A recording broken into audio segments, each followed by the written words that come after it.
bienvenidos a un capítulo más de Los Monstruos Me Hablan. En esta ocasión estamos empezando el bloque de directores y directoras de teatro y tenemos la fortuna de que Martín Acosta aquí con nosotros nos haya recibido y haya aceptado hacer esta videoentrevista.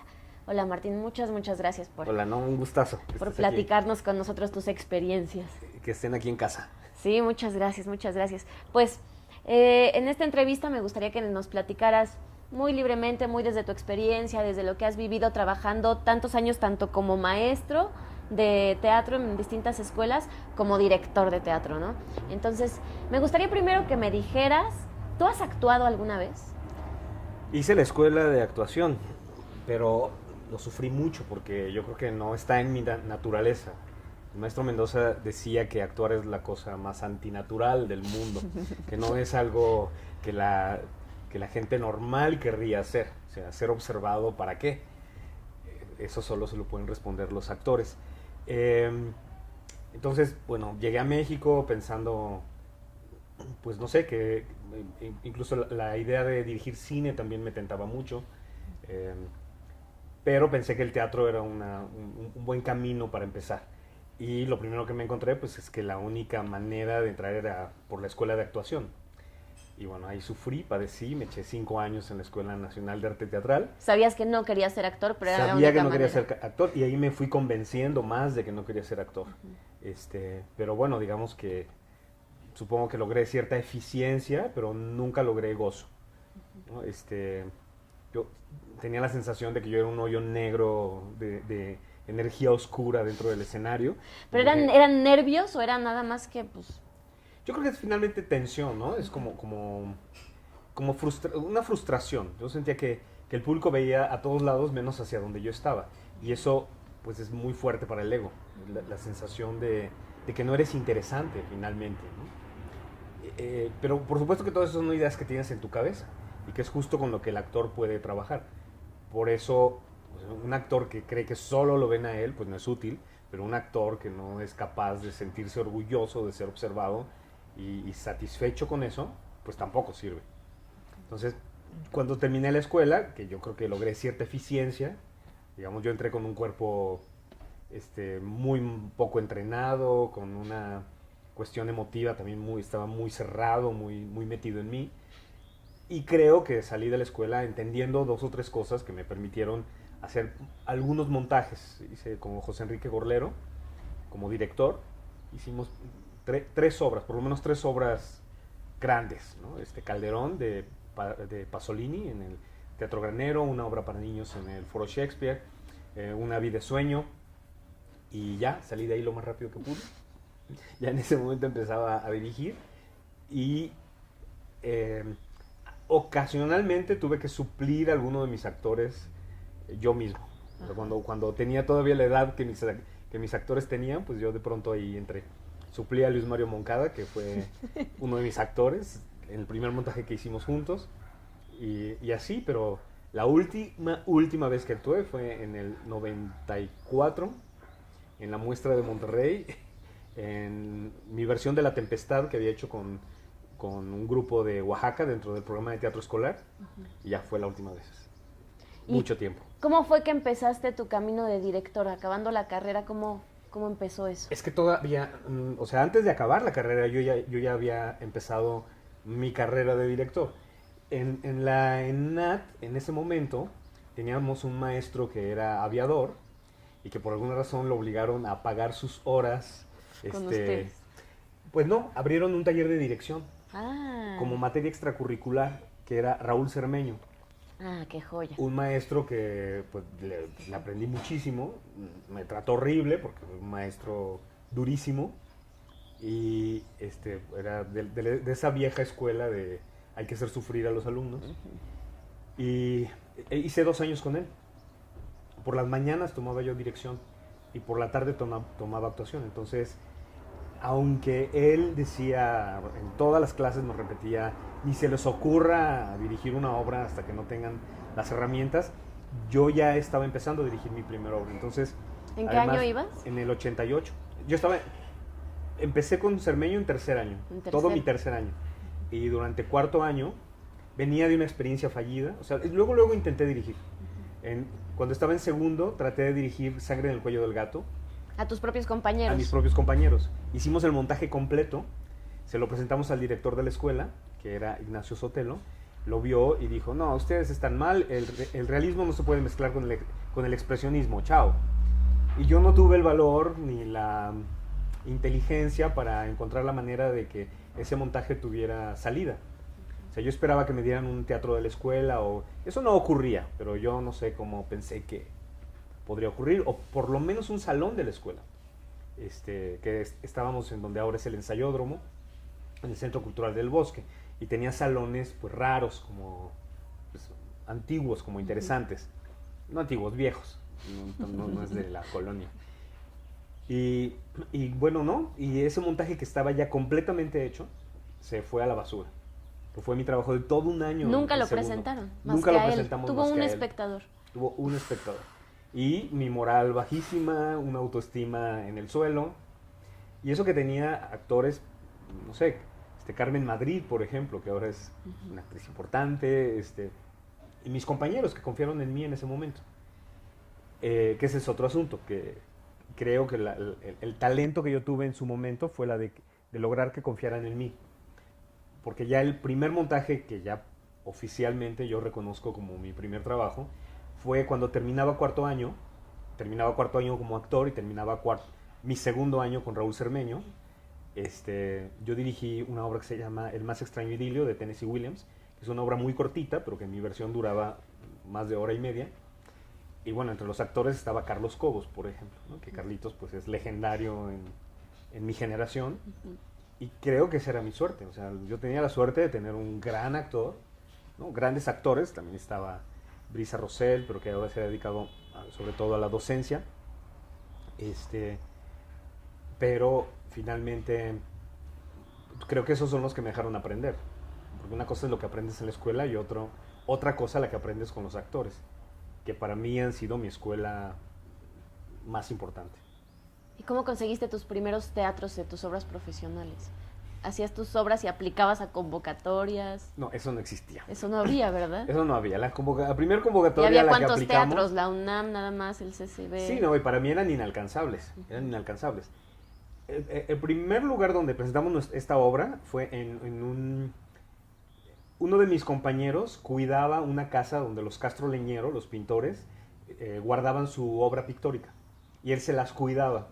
Era una casa muy bonita, antigua, es así, antigua, en Mártires de Tacubaya. Ahora está ahí un hotel que se llama Flamingos.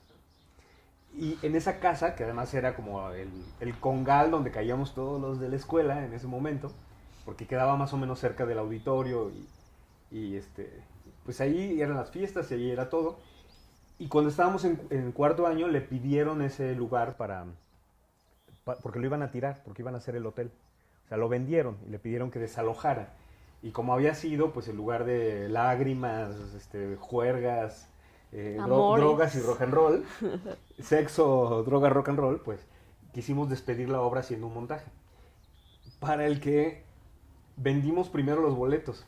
O sea, vimos cuánta gente cabía en las habitaciones, hicimos unos boletos que imprimimos y dijimos que eso era una obra de teatro, pero la obra de teatro ni siquiera existía. Entonces vendimos los boletos, con eso hicimos la producción para 6 funciones antes de que tiraran esa casa. Pero la vio alguien de UNIMA, que era la Unión Mexicana de Marionetistas. Todavía existe esa asociación. Y ellos nos dijeron, pues tenemos una casa que está sin uso, porque es la sede de la asociación, pero nadie la usa, en Insurgentes, justo al lado del Bicho, pero al ladititito, esa casa que ahora es un restaurante y da hacia Insurgentes. Ah, sí. Y nos dejaron usarla, y nos la prestaron un año completo. Y dimos funciones a las 10:30 de la noche, los fines de semana. Y pues quién sabe cómo, creo que hicimos como 70 funciones de una obra que pues, no tenía ninguna posibilidad de existir. De recién egresados. De recién todos. egresados. De hecho, Brisa, que estaba en el montaje, y yo, que éramos compañeros del ENAD, dábamos nuestra función de titulación, que era Los signos del zodiaco.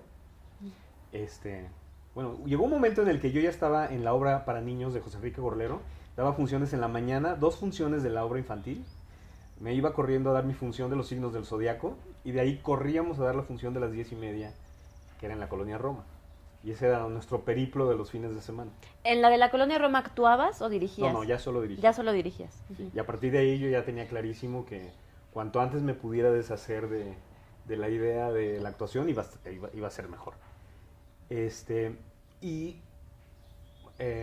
bueno, ese fue el primer espacio.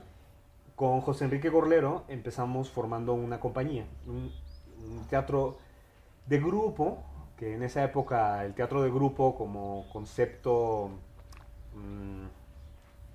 ahora lo entendemos muy diferente, pero sí, en esa época el teatro independiente era un teatro de grupo, es decir, se tomaban las decisiones en grupo, okay, para empezar, ¿no? Y además había como una cuestión ideológica que era muy importante, porque en México en los años 70 llegó Atahualpa del Chopo y el grupo El Galpón, que era el grupo más importante de Latinoamérica a nivel de teatro independiente, y ellos se exiliaron de Uruguay, como muchos teatreros que llegaron en esa época a México, Gorlero entre ellos, Bruno Bert, muchos, hay una larga lista, y nosotros nos agarró como la colita, todavía llegamos a la colita de ese movimiento.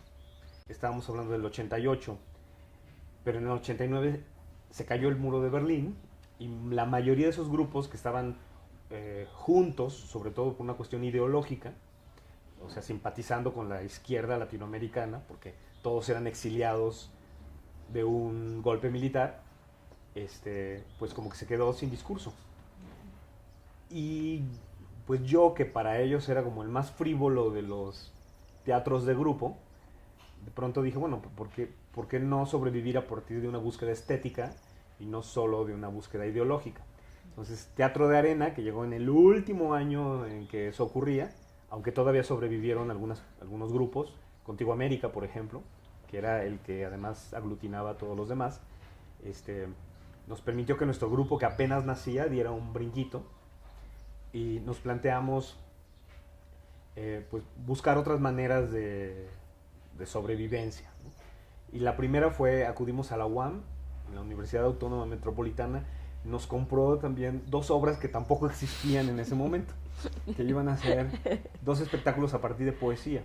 Entonces, José Enrique Gorlero dirigió uno con Mónica Serna, que se llamaba Mujer como Trigal, y yo dirigí uno a partir de Jaime Sabines, aunque creo que lo que menos mencionábamos era Sabines, que se llamó Historias de Encuentros, Secretos y Desencuentros, y los dábamos en las unidades de la UAM.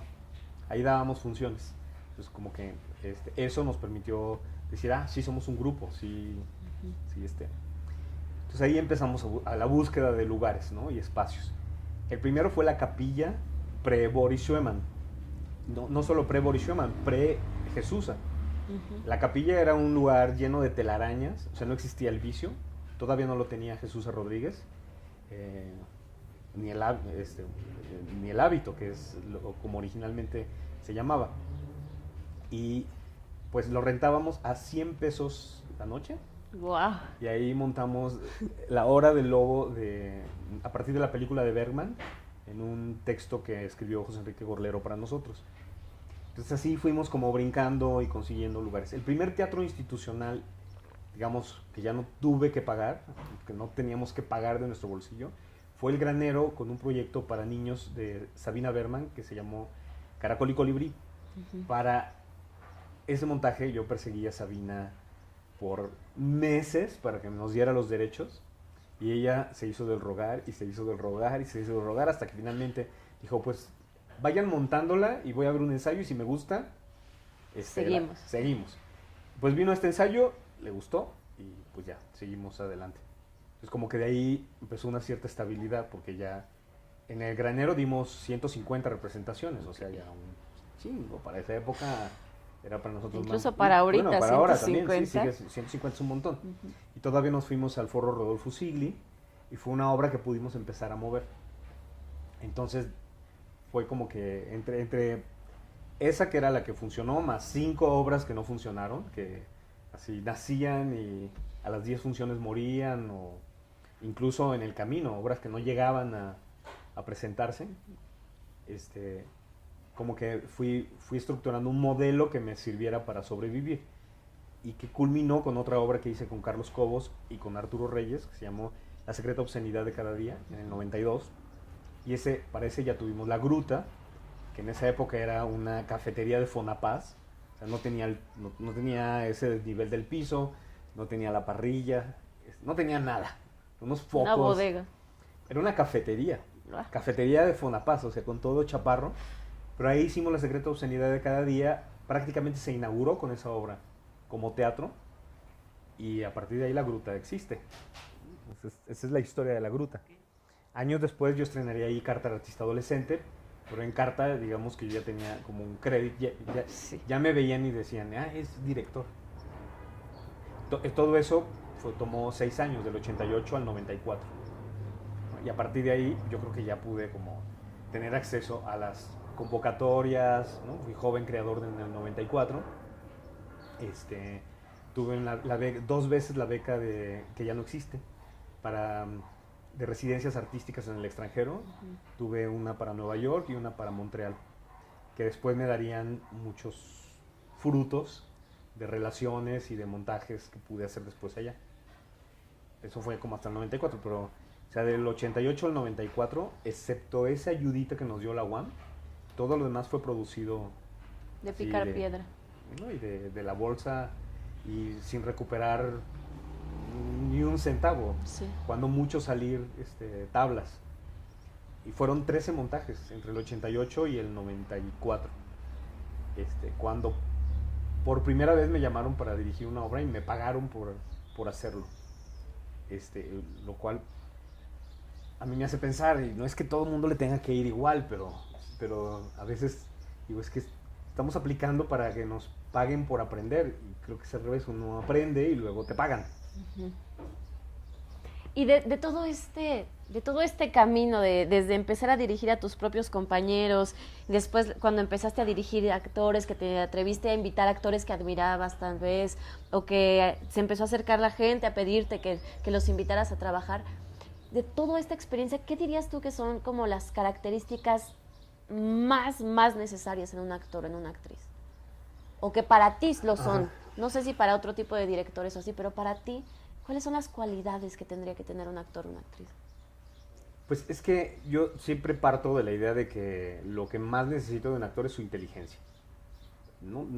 En México nos gusta mucho, sobre todo en mi época, en aquella época, la idea del actor que sufría mucho o que podía expresar su sufrimiento, o sea, el que más lloraba era el mejor actor. Claro, dentro de mi ámbito, no te estoy hablando de Julieta Gurrola. Julieta Gurrola siempre se ha cosido aparte. O esa generación de actrices, ¿no? Sobre todo de actrices, claro que también estaba Rábago, estaba Arturo Ríos, pero Arturo no era tan importante como lo es ahora, digamos. Todavía lo veíamos medio jovenazo. Pero de los actores a los que yo tenía acceso, sobre todo viniendo del ENAD, eran actores que sentían que si lloraban eran buenos actores. Y a mí eso me molestaba muchísimo. Yo no quería ser un teatro de sufridera, sino al contrario, quería ser un teatro más lúdico, más discursivo también, quizá. Y yo empecé a buscar actores que no cayeran en la trampa de las emociones, sino que fueran más inteligentes, que tomaran decisiones en escena, y que nos permitiera discutir las obras desde otra perspectiva, ¿no?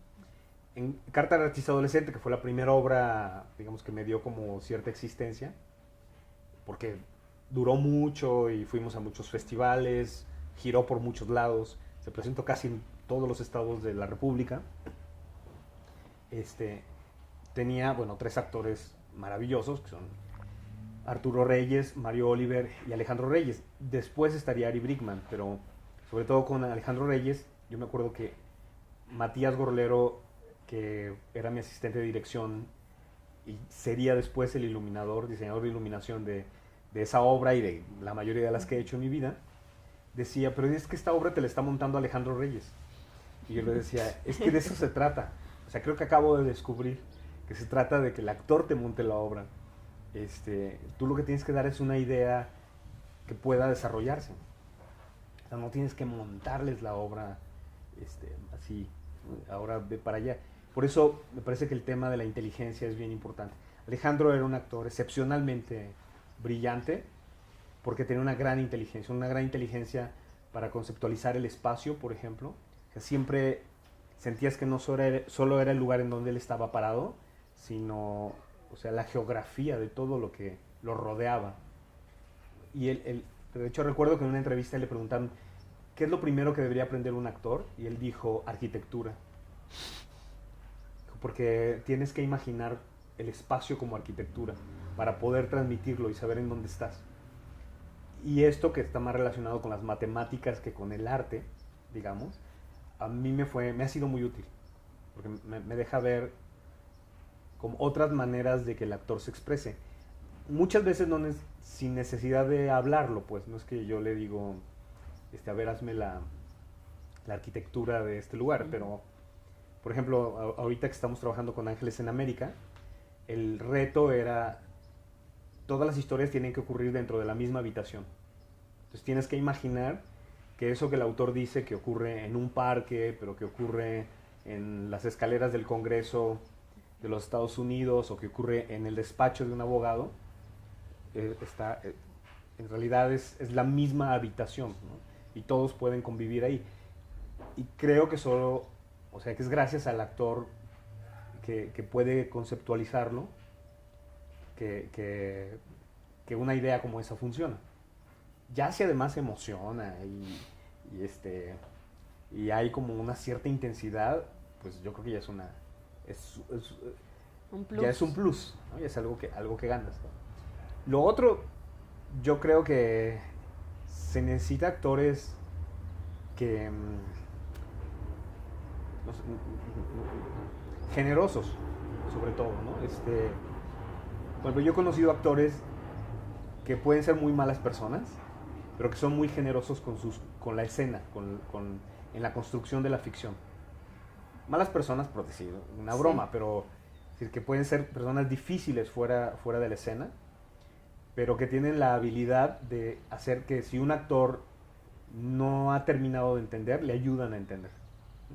Margarita Sanz, por ejemplo, ella es así. O sea, hace que el actor que no está a su nivel se suba a su nivel. O sea, ella nunca desprecia a un actor, siempre lo levanta a través de estimularlo, a través de cuestionarlo. Ni siquiera es algo que lo hace afuera, en el trabajo de mesa, lo hace in situ, en la escena. Y a mí eso me gusta mucho, ver el actor que no está trabajando para su papel, sino para la escena, para la ficción, para construir la ficción con el otro. Y se da cuenta muy bien cuando el otro no necesita de ella, y eso yo se los he visto a los buenos, ¿no? A los buenos actores. No solo piensan en sí mismos, sino piensan en los otros. Aunque tengan un carácter endemoniado, o si pueden ser egocéntricos en su vida personal, pero eso creo que no es relevante. Digo, si además es un actor humilde y simpático y con sentido del humor, pues ya jodiste. Ya ganaste todo. Ya tienes todo, pero la generosidad es fundamental. He trabajado con actores no generosos y es de terror. O sea, actores que solo trabajan para sí mismos, es de terror. Entonces inteligencia, generosidad y por supuesto la pasión. O sea, no creo que sea algo que se haga sin pasión, pero es una parte muy mística y esotérica, y ahora que somos tan pragmáticos es difícil decir dónde está la pasión, ¿no? ¿No? Ahora que se dice, no, es que el actor no debe de respetar su trabajo, y si el trabajo no está pagado no se puede hacer, y si ese tipo de cosas que me parece muy bien, es decir, respetar el trabajo del actor, así como respetar el trabajo de toda la gente que hace teatro, pero también hay una pasión en que, o sea, no podemos caer en la dinámica de los técnicos, ¿no? De a las 10 de la noche se apagó la luz, y me voy. O sea, sí. No conozco un buen actor que no quiera notas, aunque ya sea la hora de parar, ¿no? Sí. Al contrario, dicen, ¿cómo no va a haber notas? ¿No? Y bueno, en Ángeles en América dábamos notas a las 12 de la noche, 1 de la mañana, en el pastito de ahí de la universidad. Y ahí es cuando yo digo, claro, es que a veces extraño esta pasión, ¿no? Extraño que ahora nos hemos vuelto tan respetuosos de los derechos de los demás que ya no nos aventuramos. Insisto, no quiere decir que tengamos que trabajar sin cobrar o no valorar nuestro trabajo ni valorar nuestros tiempos. Yo entiendo que un actor tiene que vivir de su trabajo y que tiene llamados y que tiene la otra obra en la gruta y la otra obra, el cabaret en la noche, pero sí creo que también tenemos que ser, no sé, pues un poco rigurosos y pedirnos más, independientemente de lo ya pactado previamente, ¿no? Siento que un ensayo, tú sabes cuándo empieza, pero no sabes cuándo se termina. Sí. Y eso era es algo que a mí me enseñaron y que ahora ya no está de moda.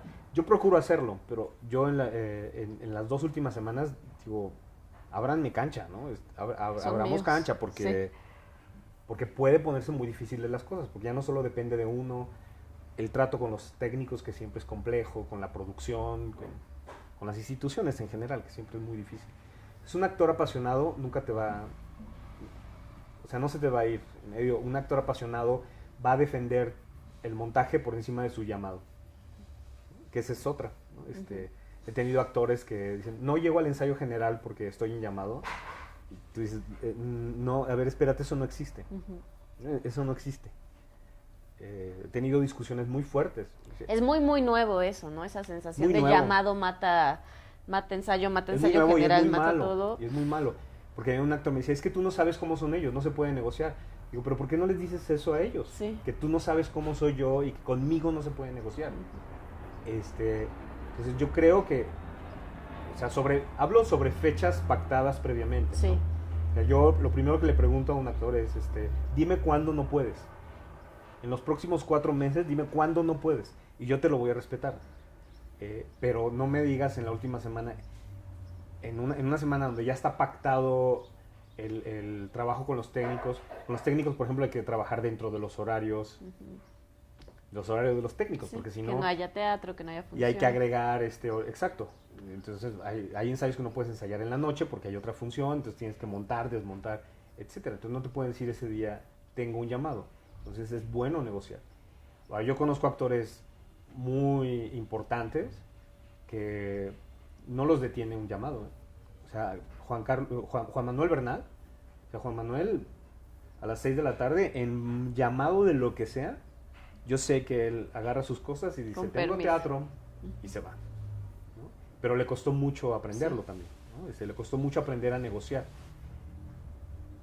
Y creo que justo el valor del trabajo depende de la capacidad para negociar que tenga el actor, ¿no? Y que le diga, ajá, sí, yo entiendo que una producción de Netflix es muy importante, pero mi trabajo en el teatro es muy importante.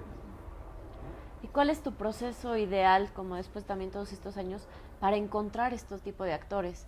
Digo, porque seguramente trabajas con actores que ya conoces desde hace tiempo, que ya has trabajado con ellos y demás, pero ¿cómo eliges a qué actor, qué actriz? ¿Ves a alguien en escena y dices, yo creo que o prefieres hacer audiciones, o confías en la gente que se acerca a ti, te da su book y te dice, ¿cómo? Pues es que es de todo.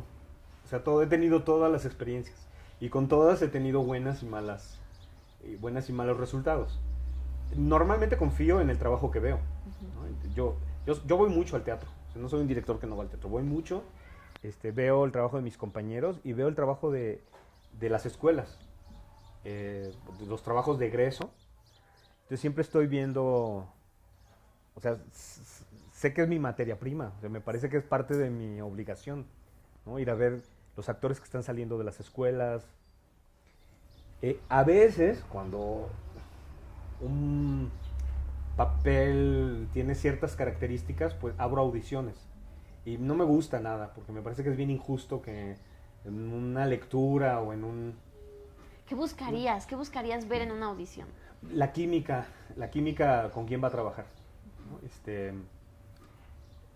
O sea, que que al escuchar a los actores, normalmente tengo uno pero no tengo al otro, ¿no?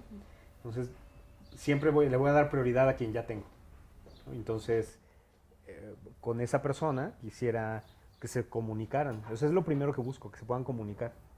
Ya si se llevan bien, pues ya es otra cosa también. Me gusta que tengan herramientas técnicas, o sea, yo soy un director a la antigüita en ese sentido.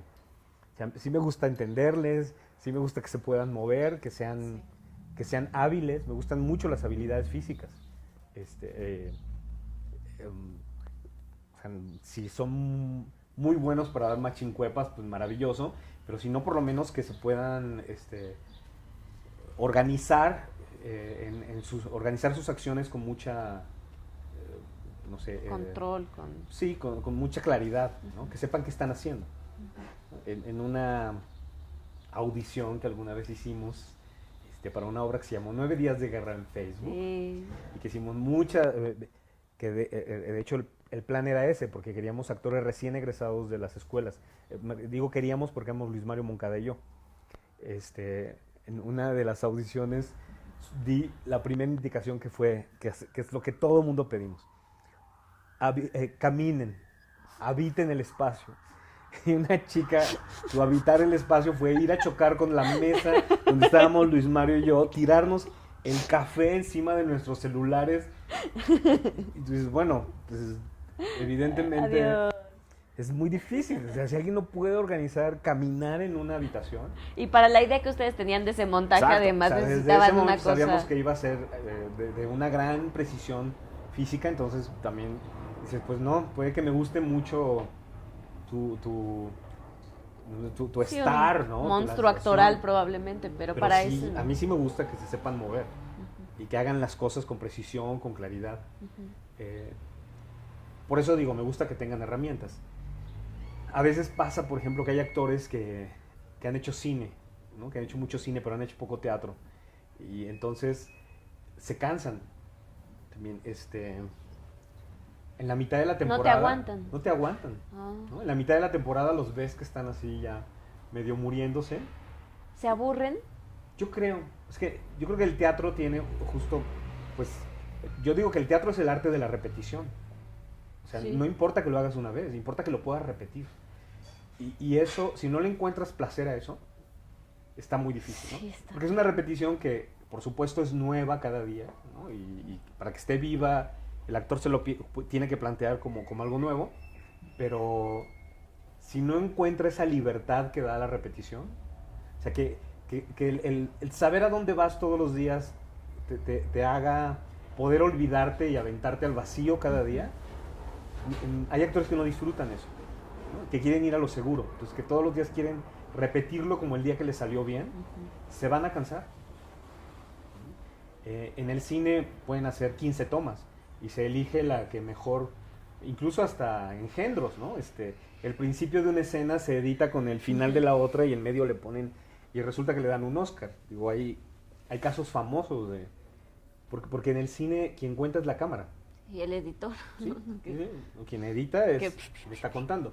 En el teatro no, en el teatro el actor es su propio editor, ¿no? Y si no, o sea, si es un actor que no es consciente del tiempo, que no es consciente del uso del espacio, es terrible, es aburridísimo, ¿no? Y va con la repetición, pues va perdiendo la conciencia de ese tiempo. Los buenos actores no es que no corren, o sea, al contrario, extienden el conflicto, pero no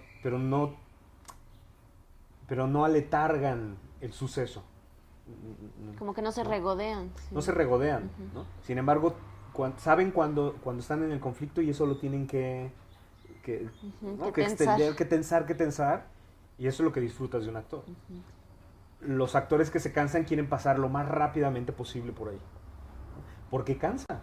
Actuar cansa muchísimo. Eso es algo que siento que la gente, los espectadores no entienden mucho, ¿no? Porque el trabajo del actor es que se vea fácil. Sí, pero bueno, en esa obra estás sentada todo el tiempo. Ese tipo de cosas. Pues sí. Pero estar sentado es muy difícil, es muy cansado. Yo he hecho obras de gran aliento, muy largas, como Eduardo II, por ejemplo, en donde es que si el actor no le gusta repetir, ¿no? O sea, si no tiene este aliento y no y quiere resolverlo pronto, se va a aburrir. No hay manera, pues. No sostienes 4 horas. Sí, tienes que trabajar con gente que tenga gusto por estar 4 horas juntos contando una historia, con todo lo que eso implica. Y con Eduardo II, en el intermedio, salían todos a tragar espagueti, porque si no, o sea, se llevaban sus tupperwares con pasta y comían en mitad de la función, si no, no llegaban, se estaban mareadísimos al final del segundo acto, que era 4 horas después de la tercera llamada, ¿no? Entonces, eso a mí me gusta mucho, saber cómo el actor encuentra la manera de dosificar su energía, de visualizar la ficción, ¿no? Es decir, aquí entro y allá salgo, ¿no? Y todo lo que pasa en medio es una batalla, ¿no? Y es una batalla que vale la pena y que en donde voy a permitir que me pasen cosas y voy a tomar riesgos y me voy a olvidar de mí por un rato, de mi ser, de mi ego, de mis necesidades, y las voy a poner al servicio de otra cosa, ¿no? ¿Qué ventajas y desventajas encuentras en trabajar con actores y actrices recién egresados en comparación con gente con más trayectoria? A mí me gusta mucho combinar, mucho. Los actores con mucha trayectoria, digo, salvo sus excepciones, es que bueno, en realidad estamos bien disparejos. Yo digo que las actrices aguantan muy bien en México, se aguantan con mucha solvencia y muy abiertas a experimentar cosas, y los actores en México empiezan a cerrar ese canal de la experimentación antes. Esa es mi impresión. No estoy hablando de Luis Rábago o de Arturo Ríos o de Jiménez Cacho, pero por estos 3 que estoy mencionando hay 8 o 10 actrices de esa generación, o sea que no está tan equilibrado. Los actores se cansan antes, ¿no? Por eso ya a nivel como de explorar, de la carrera, seguir como, ¿no? Sí, de la carrera larga, ¿no? O sea, ya no del proceso de montaje, sino de lo que es la vida del actor. Y los jóvenes es que lo que tienen es hambre, y eso es padrísimo, ¿no? Que estén muy deseosos de querer algo. Ahora, también hay jóvenes que quieren como santificarse muy pronto.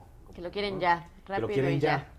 Y entonces es muy difícil. Yo suelo decirle a mis alumnos, no ambiciones un estilo todavía. O sea, no tiene caso. Digo, Lisa Owen ya tiene un estilo, ¿no? Y la escuchas y es inconfundible. Pero ella logra que eso, que ya reconocemos como el estilo de Lisa Owen o el de Luisa Huertas, corresponda a muchos universos. Pero el actor que empieza a hablar de cierto modo que le funciona en un montaje y lo empieza a repetir porque siente que es atractivo, es un peligro, porque va a querer adquirir un estilo y lo que adquiere es un vicio. Es el peligro de salir de la escuela y sentir que ya aprendiste todo lo que tenías que aprender. O que tienes que aprender, o que tienes que ser como ellos, ¿no? Cuando yo creo que tienes que estar como... Es que es una cosa que cuesta mucho. Los viejos actores dicen el derecho de piso. Dicen, es que ese actor todavía no tiene el derecho de piso. Y no es que ellos se pongan por encima y vean hacia abajo paternalmente. Simplemente que saben que el teatro demanda como de la repetición de esta experiencia el suficiente número de veces como para que eso se vuelva parte de tu naturaleza sin tener que forzarlo, ¿no? O sea, sin que sientas que el actor está gritando para llenar la escena, sin que sientas que se está exhibiendo para ser visto, sino simplemente estar, ¿no? Yo eso lo vi mucho con Ricardo Blume, por ejemplo, que es un actor que lo único que hace es pararse en escena y es hermoso, entiendes la ficción, y él dice mucho eso, dice es que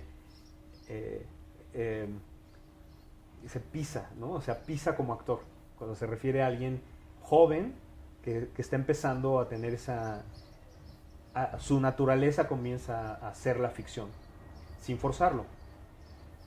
Entonces, bueno, hay actores jóvenes o sea, que yo creo que lo que me gusta es su hambre, siempre y cuando no quieran empezar a llegar a resultados antes de tiempo. Y creo que cuando están con actores de más trayectoria, pues aprenden, ¿no? Ujú. Porque ya sienten...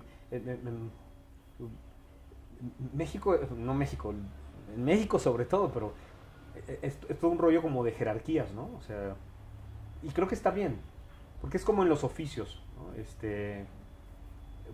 O sea, el maestro arquitecto, el maestro ebanista, o sea, el maestro laudero, o sea, son porque han hecho muchos instrumentos y han quedado bien, y entonces les reconocemos esa maestría, más allá de los títulos universitarios, ¿no?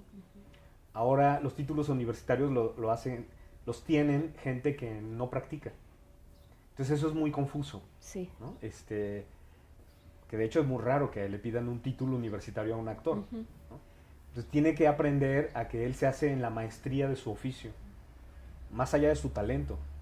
Que yo, o sea, sin duda he tenido alumnos que desde el día uno se nota que hay un talento natural, que tienen una intuición para la escena, pero que no sirve de nada si no se dan el tiempo de hacer ese laúd, ¿no? Y repetirlo muchas veces y cuidarlo como se cuida una obra de arte. Y esa maestría somos muy desesperados para obtenerla, ¿no? Y creo que es a lo que se refiere Blume. O sea, dice es que ese actor empieza a tener su derecho de piso. Ok. Quiere decir que ya hizo un laúd y ahora ya puede hacer el que sigue. Ujú. Funciona que, que actores, actrices recién egresados se acerquen a ti, te den sus fotos, te digan, oye, yo quiero trabajar contigo. Sí me ha funcionado, sí ha funcionado muchas veces. Yo soy muy sensible a eso, ¿no? A mí me gusta trabajar con gente que quiere trabajar conmigo, ¿no? Y eso es como, hay una parte del ego que así se siente bien y dice, Se bueno, te esponja. lo impresioné, lo impacté y eso ayuda, pero no siempre es cierto. Ujú. O sea, muchas veces también uno tiene que entender que el mercado está muy difícil, que hay muchos actores egresando de las escuelas, ¿no? Y muchos ni siquiera han visto mi trabajo y dicen, ¿no?, que me admiran muchísimo, lo cual, pues, puede ser de muchos modos. Pero yo recuerdo a Marco Pérez, que ganó el Ariel por Gloria. Ujú. Una vez, él era muy joven, pero yo llegaba a mi ensayo, te estoy hablando del 98 probablemente, o 97. Digamos, yo era un joven director. Y yo iba subiendo las escaleras del ensayódromo y él me dice, Martín Acosta, ya llegué. Y yo me volteé y le dije, qué bien, ¿y tú quién eres? Soy Marco Pérez. Y dije, órale, ¿y qué haces aquí? Dice, vine por lo que me dijiste. Y yo, ¿qué te dije? Es que tú fuiste a dar una función de carta de artista adolescente en Guadalajara y al terminar la función platicaste con mi grupo de teatro. Y yo como que tenía una vaga idea de que en el lobby me había sentado, que había un grupo de chavos, entre los cuales yo a él no lo reconocía, y que había platicado, pero no tenía mucha idea. Y yo le digo, ¿y qué te dije? Me dijiste, sigue tu sueño. Dije, no, fíjate que no, yo esa cursilería no te la pude haber dicho. No, no suena algo que Pero llégale, o sea, llégale, pásate, tenemos mucha chamba aquí adentro, ¿no? Hay que organizar el vestuario y hay que ayudarle a los actores a esto. Y 5 años trabajamos juntos. A partir de ahí, ¿no? Hizo de todo, desde papeles chiquititos e insignificantes hasta ayudar y a hacer obras que para mí han sido muy importantes. Pero era un poco esta desfachatez, plantarse y decir, ya llegué, vengo de Guadalajara y voy a ser actor en una de tus obras. A mí me gusta mucho, me seduce muchísimo. Uh-huh. Y suelo caer en esos entusiasmos. Pero también, o sea, hay actores que a veces te engañan, ¿no? Una vez un actor, no era joven, era un actor muy viejo. Íbamos a hacer La Tempestad y yo no tenía Próspero. Y este actor se acercó a mí y me dijo, yo fui actor de Jodorowsky y Desde entonces mi vida ha estado hundida en la mediocridad. Mi única esperanza de ser un artista otra vez es hacer a Próspero. Y yo dije, no hombre, caramba, es tuyo el papel, por favor. Luego resultó que ni había trabajado con Jodorowsky, que se la pasaba enseñándole a la actriz que hacía Miranda, diciéndole cómo actuar para que él se luciera. No se aprendía el texto, hacía huelga porque no tenía camerino propio para ensayar, para ensayos, ni siquiera para funciones. Que tú dices, pero ¿cómo me dejé engañar? Y llegó un momento en que tronamos. O sea, es de los pocos actores que he tenido que correr. Uf. Porque era un ego y una necesidad de destacar terrible. Entonces, a veces te conmueve, pero también tienes que ser muy frío y decir, a ver, ¿por qué me está conmoviendo? ¿No? Me está diciendo la verdad. Finalmente son actores y los actores tienen una capacidad de seducción muy grande, particularmente con un director. De hecho, yo creo que el hacer teatro es un ejercicio de seducción. O sea, yo seduzco al actor, el actor me seduce a mí, y así vamos continuamente. ¿No? Y en el mejor sentido de la palabra. Yo creo que me refiero a seducción como Sí, como creativa, atracción, como provocación. ¿no? Provocación, ¿no? A mí algo que me gusta decir ahora, que está tan confundido algunos rubros o de qué hace quién. Sí, acomodándose, ¿no? Ahí las yo palabras. le digo a los actores, a mí me parece que el peor actor es el actor obediente. ¿No? O sea, yo creo que el actor tiene que desobedecer por naturaleza. Yo no espero que repitan minuciosamente lo que yo marco o lo que yo digo. Quiero, al contrario, que repliques y digas, hay otra manera de hacerlo. O sea, sí puede que el trazo es de aquí a aquí, pero de aquí a aquí pasa esto y esto y esto. O sea, no es así. Pero, o sea, como ahora, y está bien, pues los directores escriben y actúan y, o sea, como que todo mundo hacemos, bueno, yo no, pero como que la idea es que el actor pueda hacer un poco de todo, escribir su unipersonal y dirigirse y demás. Pero también hay que como clarificar muy bien qué le corresponde a cada quien, ¿no? Ahora, por eso digo que ahora es un poco confuso. De pronto, invitar a la desobediencia al actor parecería ser una invitación a la anarquía en el teatro. Y yo creo que pues que finalmente alguien tiene que tomar decisiones y no es nada divertido. Y ese es el director. Pero sí creo que el actor tiene que ser alguien que te está desafiando continuamente, ¿no? En buena lid, no de una manera negativa. No, para crear, buscando crear y que la... Sí, sí. O sea, Bergman habla de esto en Después del ensayo, por ejemplo. Habla mucho de la desobediencia del actor. Pero él lo lleva a cuestiones casi místicas, ¿no? Esotéricas. Yo creo que no tendríamos que llegar allá, ¿no? Pero uno es seductor cuando es desobediente. O sea, tú me das un poquito, entonces yo te quito tantito. Y eso a mí me gusta mucho, ¿no? Digamos que los actores que se rinden ante, no sé, la fama de un director o algo, también creo que no son tan útiles.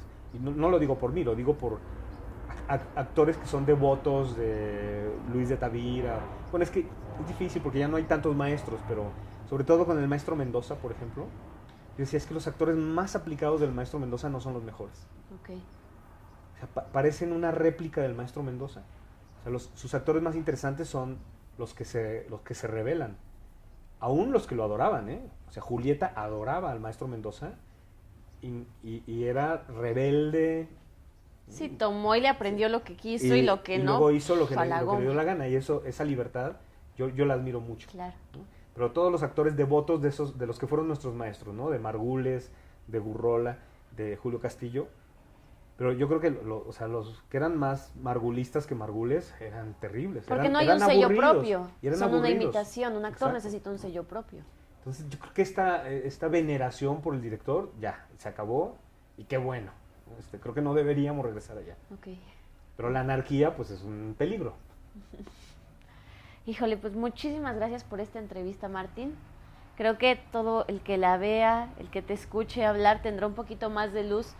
No sé si de cómo acercarse así a ti y lograr ser tu actor o tu actriz, porque evidentemente mucha gente seguramente querrá hacerlo, pero sí creo que hay mucha luz como del tipo de actor o de actriz con el que te gusta trabajar, con el que te interesaría como involucrarte. Y eso está muy interesante. Ojalá que les haya gustado mucho la entrevista. Nos vemos en el próximo episodio. Vamos a estar hablando nos toca Carlos Corona. Nos toca Carlos Corona ahora. A ver también en qué puntos coinciden, en qué puntos buscan actores distintos o qué pasó. Pues muchísimas gracias por platicar con nosotros, Martín, por recibirnos en tu casa y nos vemos en el próximo episodio. Gracias.